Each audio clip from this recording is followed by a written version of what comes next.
दक्षिण सोलापूर तालुक्यात पावसाची जोरदार बॅटिंग सुरू आहे। रात्रभर सुरू असणाऱ्या पावसानं घरांमध्ये पाणी शिरलंय। दक्षिण सोलापूर तालुक्यातील मनगुळी गावातील घरांमध्ये पाणी शिरलेलं आहे। घरांमध्ये पाणी शिरल्यानं नागरिकांना रात्रही जागून काढावी लागली आहे। पावसानं संपूर्ण गाव पाण्याखाली गेल्याची माहिती आहे। गावाला तलावाचं स्वरूप आल्याची सुद्धा दृश्य समोर आली आहेत। सोलापूर शहराला रात्रभर झालेल्या पावसानं झोडपलंय।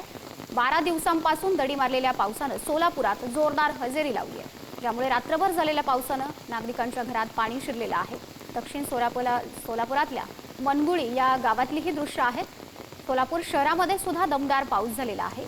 पाऊस झाल्यानंतर पाणी साचल्याची ही दोन्ही दृश्य समोर आली आहेत। मनगुळी हे गाव पाण्याखाली गेलेलं आहे। नागरिकांच्या घरात पाणी शिरलेलं आहे। मोठं नुकसान सुद्धा झालेलं आहे। नागरिकांना रात्र जागून काढावी लागलेली आहे।